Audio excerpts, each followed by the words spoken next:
PanAust is a significant independent copper producer, and there aren't too many publicly listed companies globally that are focused on copper.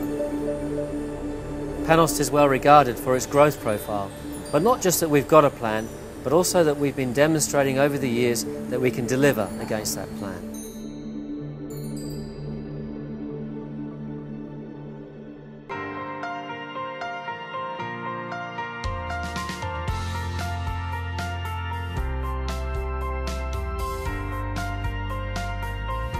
I thought it would be really cool if we could commission an artist to come up to the mine sites and capture for posterity not only the workplace environment but also our people at work.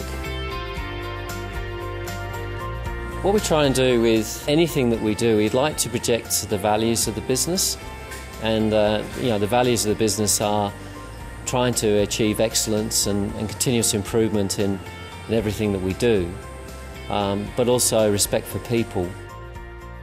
I think that through Peter's art that we'll see some of those values being expressed.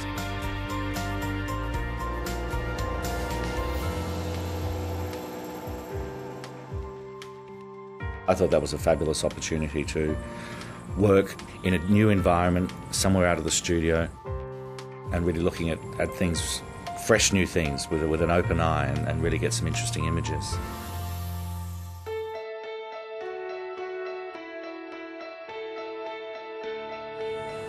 Here in Laos at Pukam, the upgrade expanded the milling capacity by 33%. It meant that we've added another ball mill, so we now have 2 ball mills. And we have an extra bank of rougher and cleaner flotation cells. Now all of that extra grinding and flotation capacity has meant we're also able to increase copper recovery to approximately 75%.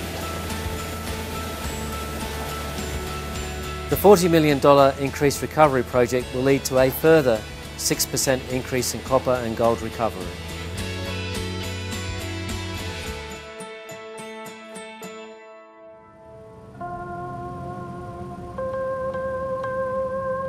I'm very interested in interactions between people. I love looking at people in the context of their environments, their situations of working together. I enjoy the story that tells.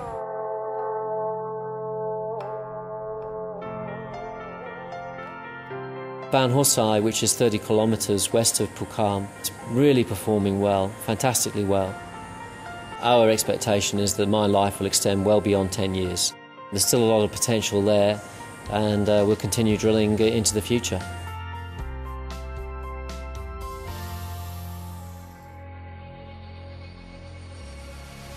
There's something unmeditated about it. It's very direct, it's very straight from my gut sort of reaction to what's in front of me. I haven't got time to think about it too much. I've got to be absolutely in the moment and just get it down as quickly as I can. Really, the driver for growth starts with exploration. It's so fundamental to the success of the business. Here in Laos, we have a number of resource targets, and I'm standing here at the Long Chiang Track geology base, and just opposite me is the Long Chiang Track gold and copper deposit, which will very soon be releasing our first resource on. Near at Pukam, we've discovered the Nam Sand deposit, which is a deep deposit and probably will have to be exploited by underground mining methods. That's at the study phase at this time. And just around the corner from Long Chiang Track is the Nam Ve prospect, which has returned some very good gold results. If you look up to Ponsavan, which is the north of the contract area, about 120 or so kilometres north of Pukam, we are completing a study within the next 12 months on the Ponsavan copper-gold project, and in particularly focused on the KTL deposit. We think we can build our presence there and compete maybe in the future with Pukam and the development that we envisage will happen over the next few years. In Chile, we're just 2 years into a joint venture with Codelco, the world's biggest copper mining company. Although we had a very good resource base to start off with, it was evident from our feasibility study that we needed to build that resource base still further. And I just feel that we're one of the best groups around to know how to do that. I think PanAust has been quite brave and creative in a way, and asking someone like me to be in situ in Laos and bring across the story in my own very personal way. PanAust obviously wants their workers to feel like they're respected, to feel at home here, to feel comfortable. In terms of our values, our most important value is the respect we have for our people.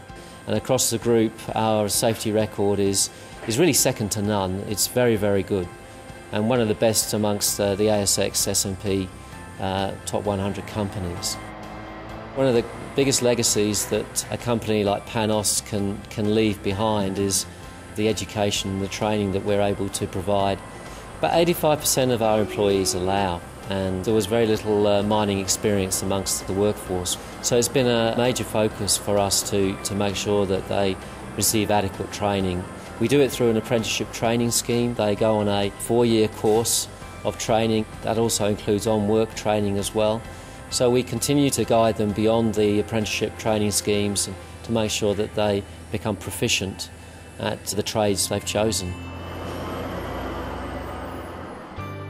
In terms of sustainability, respect feeds into our view about environmental impacts, environmental management. And of course we have to comply with the laws of the country and make sure that our standards are beyond those which might be expected under Lao law or even under international law.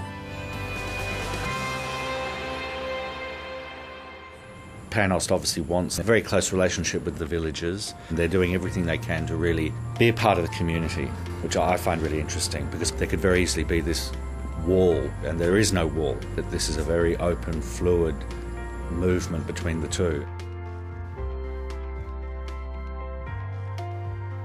We're very pleased with our record in terms of community development, whether it be microfinancing, whether it be assisting with infrastructure.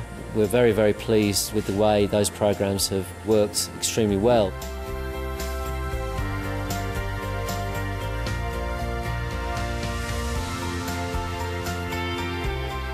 The company's had a very strong record of receiving awards by independent groups, and most importantly from the government of Laos, that also recognise our endeavours in terms of community development.